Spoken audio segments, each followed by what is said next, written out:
नमस्कार साथियों स्वागत है आपका अपने YouTube चैनल पर। साथियों, आप जानते हैं कि जीके जीएस से रिलेटेड डेली इस पर प्रतिदिन क्लास होती है, लेकिन आज हम एक नया अध्याय या एक नया चैप्टर शुरू करने जा रहे हैं, क्योंकि जो 16 से लेकर 25 तारीख तक हरियाणा एसएससी ने जो एग्जाम निर्धारित किए हैं उनको देखते हुए, और जो 7 और 8 अगस्त को जो हरियाणा पुलिस का एग्जाम होगा उनको देखते हुए, जो हरियाणा जो प्रीवियस ईयर 2019 के अंदर जो जितने भी पेपर हुए हैं वो मैं सब आपके बीच डिस्कस करूंगा और कंप्लीट सॉल्यूशन दूंगा।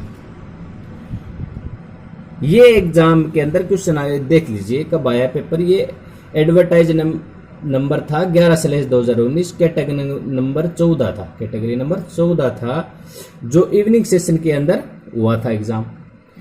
इसमें 20 क्वेश्चन पूछे गए थे, 20 क्वेश्चन के आंसर मैं बताऊंगा और उसका कंप्लीट सॉल्यूशन दूंगा। ये क्लास कुछ लंबी हो सकती है, क्योंकि 20 क्वेश्चन को मैं इतने क्वेश्चन बनेंगे कि आप मान के चलो, और उनसे क्वेश्चन जरूर आएंगे, ये भी मान के चलो।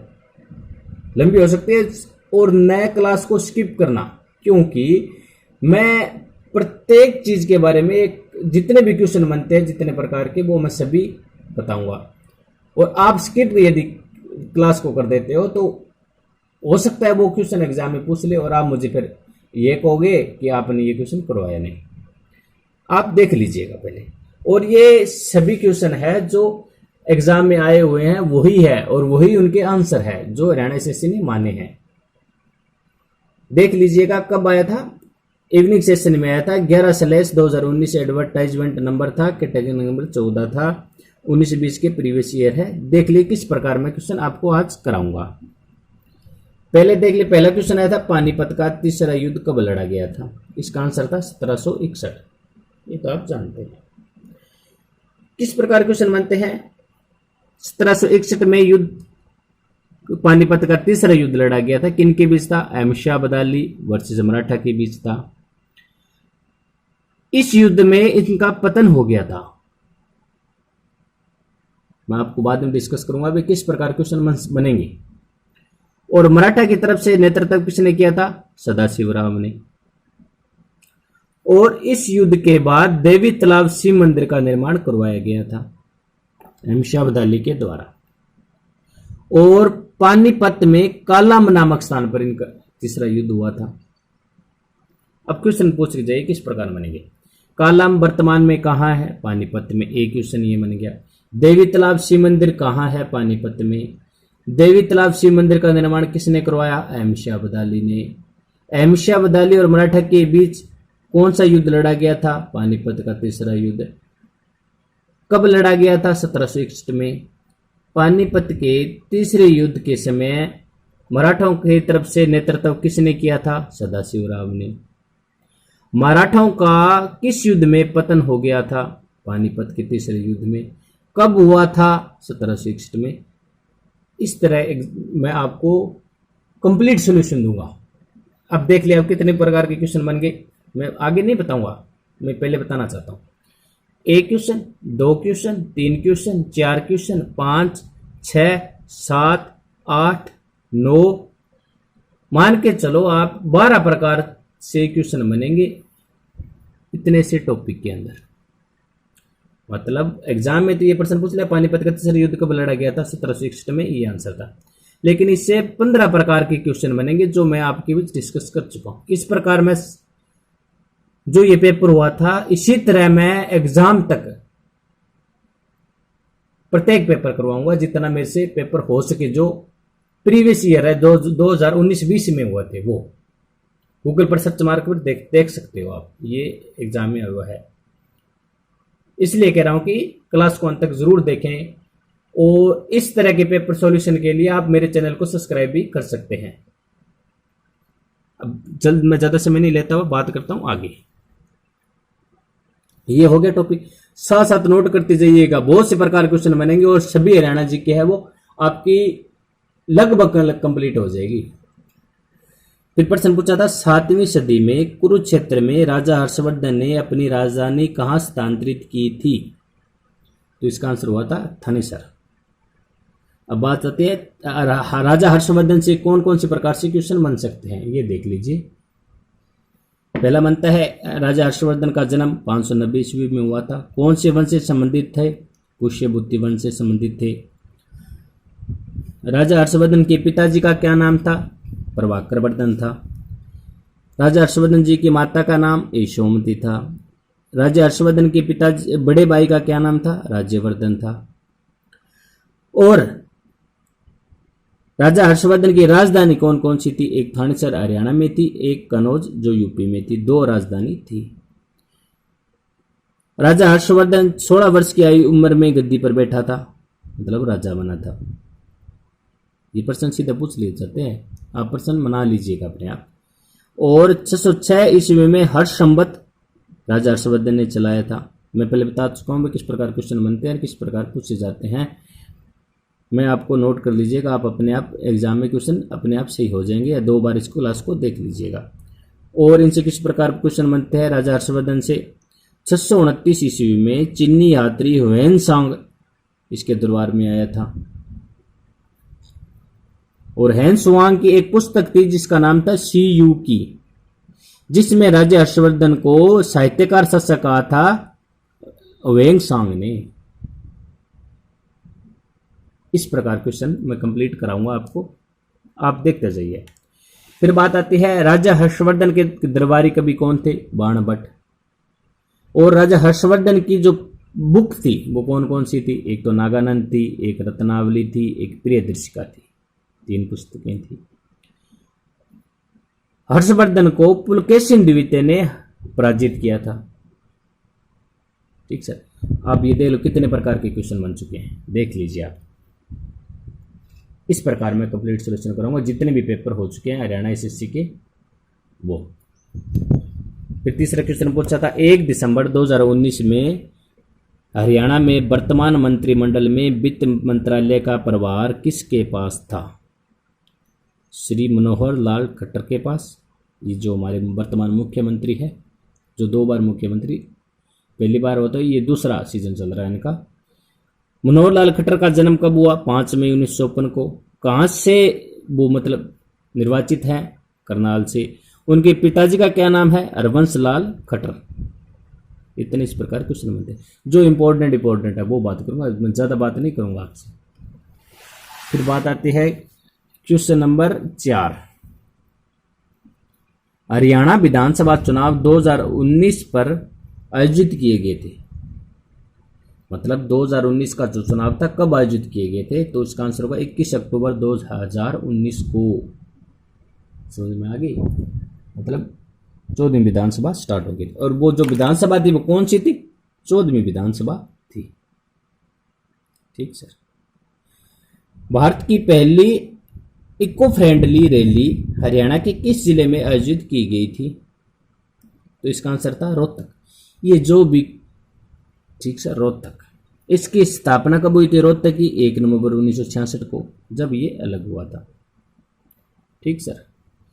और रोहतक में कौन कौन सी पर्यटक स्थल है जो इंपॉर्टेंट है, जो एग्जामिनर एग्जाम में पूछ सकता है? तो थी तिलियार झील, सॉरी ये थोड़ा सा आज प्रॉब्लम हो रही है क्योंकि बारिश का मौसम है इसलिए। कौन कौन सी? तिलियार झील, गोकर्ण तालाब। आपने यदि जीके पढ़ी भी है तो आपका एक रिवीजन, क्विक रिवीजन भी हो जाएगा, ये भी आपके लिए फायदेमंद साबित होगा। गोकर्ण तालाब, लाल मस्जिद, गुरुद्वारा लाखन माजरा। और रोहतक के अंदर ही महर्षि दयानंद विश्वविद्यालय है जिसकी स्थापना हुई थी 1976 में। और रोहतक को राजनीतिक राजधानी भी कहा जाता है। ठीक सर, 5 क्वेश्चन हो चुके हैं। फिर बात आता है हरियाणा पुलिस को खालिस्तान के द्वारा स्मार्ट पुलिस पुरस्कार 2019 प्राप्त हुआ था। 2019 में जो एग्जाम में आया था, ठीक सर, उस प्रकार। तो कौन किसने दिया था? भारतीय वाणिज्य और उद्योग महासंघ ने जिसका नाम है फिक्की, FICCI। इसमें किस प्रकार अदर क्वेश्चन पूछ सकता है, तो इसकी फुल फॉर्म पूछ सकता है examiner. Federation of Indian chamber of commerce and industry. ठीक सर, इसलिए कह रहा हूं कि क्लास को अंत तक जरूर देखें और स्किप बिल्कुल भी ना करें। ये आपके लिए बहुत ही मोस्ट इंपॉर्टेंट सिद्ध होगा, क्योंकि इससे प्रीवियस ईयर से क्वेश्चन से ही क्वेश्चन पूछे जाते हैं। इसलिए मैं आपको कंप्लीट सॉल्यूशन करा रहा हूं। और इस क्लास को आगे से आगे शेयर भी जरूर करें। हरियाणा के किस किसान को सिंचाई और ड्रेनेज के पर अंतर्राष्ट्रीय आयोग द्वारा पुरस्कार मिला था, तो आंसर था श्री करणजीत सिंह चड्ढा। सभी क्वेश्चन आए हुए हैं, देख लीजिएगा। फिर बात आती है 8वां नंबर क्वेश्चन क्या पूछा गया था, हरियाणा के सिही गांव में किस संत कवि का जन्म हुआ था, तो इसका आंसर माना था सूरदास।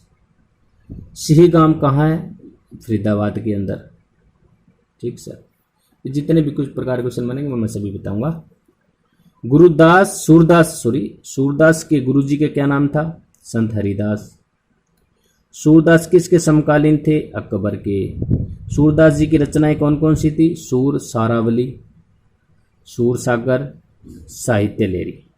ठीक सर, सूर सागर, साहित्य लेरी, सूर सारावली, अकबर के समकालीन थे सूरदास, संत हरिदास इनके गुरु थे और सी गांव में इनका जन्म हुआ था।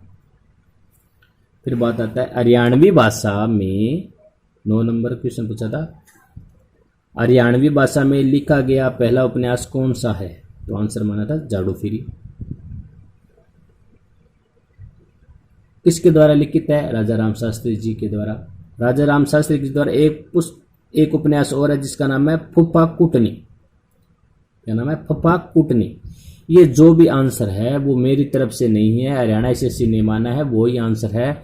चाहे वो आंसर गलत है या सही है वही है, क्योंकि हम एग्जाम के बाद आपको उन पर वो भी लगाए थे, मतलब रीट भी लगाई थी कि ये क्वेश्चन है, इनके जो आंसर गलत है। लेकिन हरियाणा एसएससी ने हमारी बात नहीं मानी और वही आंसर उन्होंने सही माने थे। इसलिए हरियाणा एसएससी कुछ भी कर सकती है, इनके द्वारा जो क्वेश्चन आंसर सही माने जाते हैं वही आंसर हमें करने हैं। एक आप ये बात जरूर ध्यान रखें। ठीक सर, हमने सभी क्वेश्चन पर जो जो गलत थे उस पर सभी पर वो लगाएंगे, ऑब्जेक्शन लगाया था, लेकिन उनकी तरफ से ना कोई रिप्लाई आया है और ना ही कोई रिस्पॉन्स मिला था। इसलिए उनके द्वारा जो क्वेश्चन जो आंसर माने जाते हैं वही हमें आंसर करने हैं। मेरी तरफ से इनमें कोई आंसर नहीं बनाया गया है। ठीक सर, मैं ज़्यादा समय नहीं लेता हूँ। फिर बात आता है 10 नंबर क्वेश्चन, हरियाणा के राज्य कवि की उपाधि से किसे सम्मानित किया गया था, तो श्री उदयभानुवंश जी को राज्य कवि की उपाधि से हरियाणा के उदयभानुवंश को। निम्न में से क्या श्री चंद्रबरदाई द्वारा लिखा गया था, वे 4 ऑप्शन दिए गए थे, उनमें से कौन था, पृथ्वीराज रासु। चंद्रबरदाई कौन था, पृथ्वीराज चौहान का दरबारी कवि चंद्रबरदाई था, जो पृथ्वीराज रासु लिखी गई थी। 12वां क्वेश्चन बनता है कौन सी नदी हरियाणा में प्रवाहित नहीं होती, तो इसका आंसर होगा व्यास। और हरियाणा की प्रमुख नदियां कौन कौन सी है, ये देख लीजिएगा। एक तो थी यमुना, घग्गर, सरस्वती, मरकंडा, साहिबी, इंदौरी और मरकंडा। ये प्रमुख नदियां हैं हरियाणा की। यमुना जो कलेसर यमुनानगर से हरियाणा में प्रवेश करती है, जो हरियाणा की प्रमुख नदी है, जो पूर्व की ओर बहती है। ठीक है। सरस्वती जिसके किनारे बैठकर महर्षि वेदव्यास जी ने महाभारत की रचना की थी। ठीक सर, ये इनसे महत्वपूर्ण नदियों से क्वेश्चन है वो बनते हैं। मतलब मेन मेन मैं क्वेश्चन बताऊंगा, मैं ज़्यादा आपको नहीं बताऊंगा। फिर क्वेश्चन बनता है 13वां, निम्न में से हरियाणा की सबसे ऊंची पर्वत चोटी कौन सी है? तो आंसर होगा क्रोह शिखर। यही ऑफिशियल आंसर है, ये क्रोह शिखर। इनसे क्या क्या क्वेश्चन बन सकता है? क्रोह शिखर कहाँ है? मोरनी की पहाड़ियों में। मोरनी की पहाड़ियां कहाँ है? पंचकुला में। पंचकुला का नामकरण किस प्रकार पड़ा? 5 कुपों के कारण। कौन सा जिला बना? 17वां जिला बना था। और क्रोह शिखर की ऊंचाई कितनी है? 1514 मीटर। अब जब पंचकुला 17वां जिला बना था, किससे अलग होकर बना था? तो अंबाला से अलग होकर बना था। कब बना था? 15 अगस्त 1995 को। पंचकुला से ये क्वेश्चन बनते हैं, मान के चलो आप क्रोह शिखर से। इस प्रकार हम क्वेश्चन करेंगे, मतलब एक चेन वाइज क्वेश्चन करेंगे। इसलिए कह रहा हूं कि आप क्लास को ज्यादा से ज्यादा शेयर करें। यमुना हरियाणा की किस सीमा के साथ बहती है? पहले मैं बात कर चुका हूं यमुना नदी के बारे में, तो कौन आंसर आप बता सकते हो? पूर्वी नदी। और यदि आपकी कोई राय है तो मुझे कमेंट कर जरूर बताएं। सनित सरोवर, सरोवर था, सरोवर नहीं था। एक पवित्र जलाशय हरियाणा के किस जिले में स्थित है? तो इसका आंसर है कुरुक्षेत्र, जो प्राचीन समय में हस्तिनापुर की राजधानी भी थी। ठीक सर, क्या थी? हस्तिनापुर जी की राजधानी भी थी प्राचीन समय में। कुरुक्षेत्र बना था 23 जनवरी 1973 को, एक जिला बना था। ठीक सर। कुरुक्षेत्र को धर्मनगरी के नाम से जाना जाता है। कुरुक्षेत्र में महाभारत का युद्ध हुआ था। कुरुक्षेत्र के अंदर पर्यटन स्थल कौन कौन से हैं? ब्रह्म सरोवर है, कमली वाला डेरा है, कपाल मोचन है, थानेश्वर महादेव मंदिर है। जो मोस्ट इम्पोर्टेंट है वो समझ में आ गई। हस्तिनापुर प्राचीन समय में राजधानी थी। धर्मनगरी की स्थापना के नाम से भी जाना जाता है। महाभारत का युद्ध हुआ था। ब्रह्म सरोवर कुरुक्षेत्र में स्थित है। कमली वाला डेरा है, कपाल मोचन है, थानेश्वर महादेव मंदिर है। इतने क्वेश्चन बन सकते हैं। ठीक है, फिर बात आती है 16वां क्वेश्चन। निम्न में से किसके पास राज्य सरकार की सभी कार्यकारी शक्तियां हैं? क्या है? तो इसका आंसर माना था राज्य का राज्यपाल। 4 ऑप्शन दिए थे, लेकिन मैं सीधा बता रहा हूं आपको। वर्तमान में हरियाणा के राज्य के राज्यपाल कौन है? बंडारू दत्तात्रेय। मैं राज्यपाल से संबंधित एक क्लास कर चुका हूं, आप डिस्क्रिप्शन में जाकर प्लेलिस्ट के अंदर सभी क्लासें देख सकते हैं। इस प्रकार मैं जीके जीए से रिलेटेड क्लासें करता हूं। ठीक सर, बंडारू दत्तात्रेय।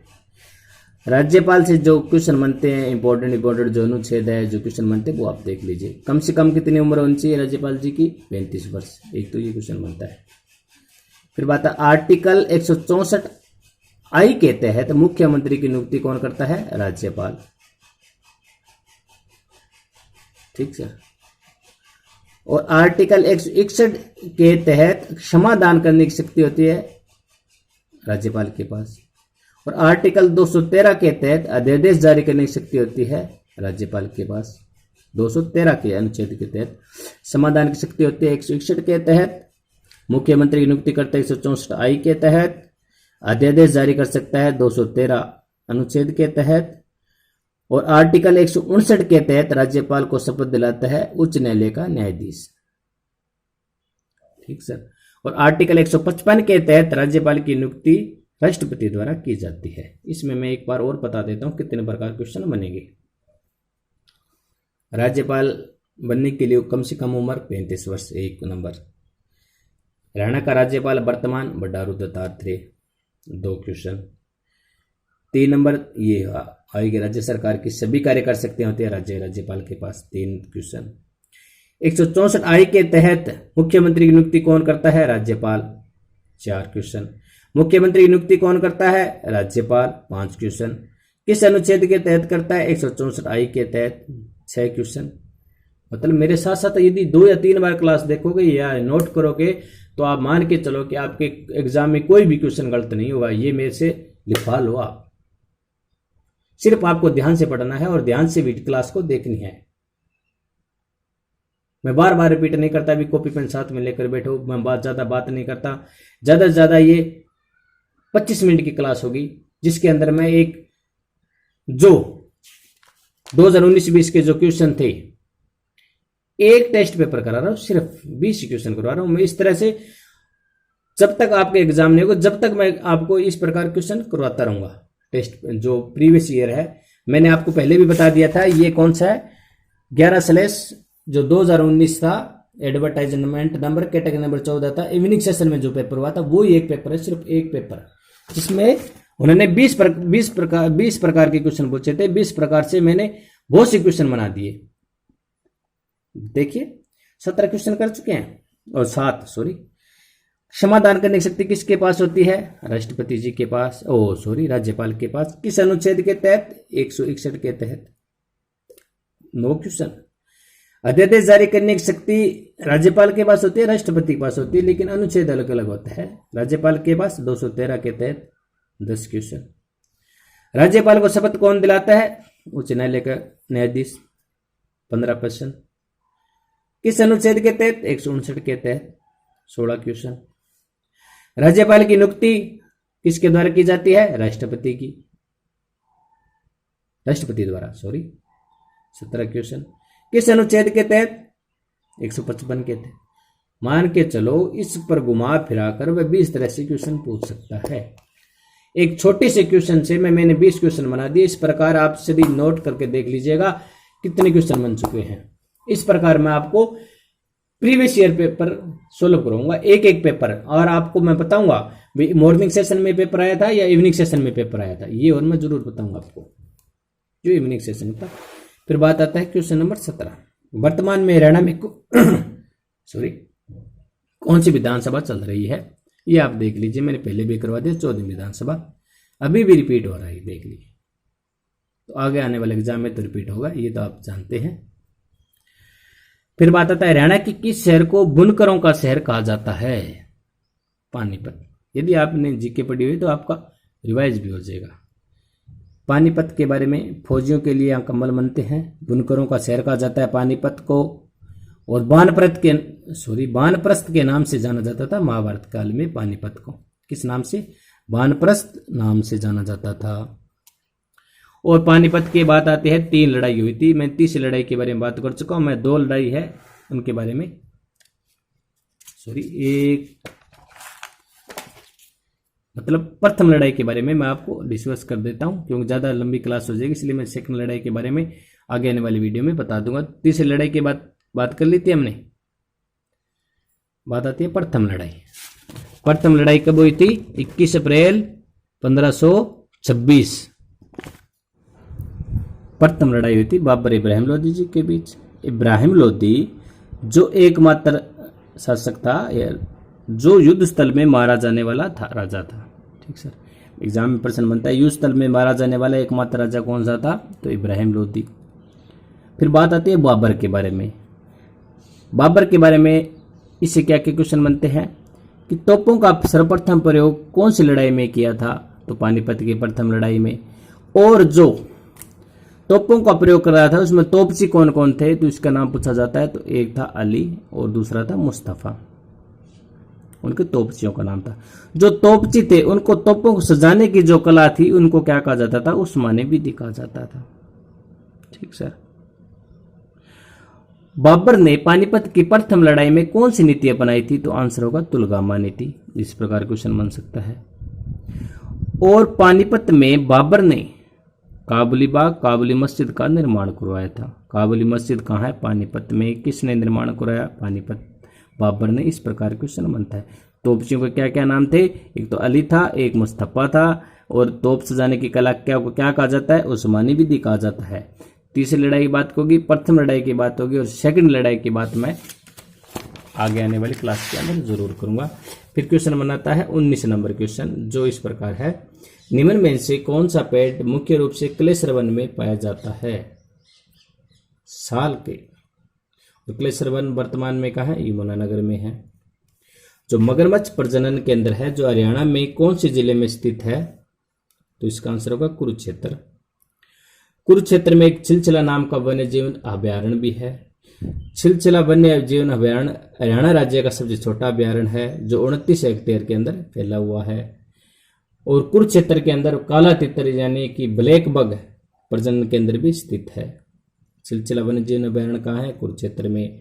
सबसे छोटा अभयारण्य कुरुक्षेत्र में। क्या नाम है? छिलछिला है। कौन कितने हेक्टेयर में फैला हुआ? 29 में। और काला तितर प्रजनन केंद्र कहाँ है? कुरुक्षेत्र में। इस 20 क्वेश्चन इस एग्जाम में इवनिंग सेशन में पूछे गए थे। 20 क्वेश्चन मैंने डिस्कस कर दिया है। जितने क्वेश्चन मैंने वो आप मुझे कमेंट कर गिनकर जरूर बताएं। यदि आपको क्लास अच्छी लगे तो शेयर करें और यदि आपकी कोई राय है तो मुझे कमेंट कर जरूर बताएं। धन्यवाद।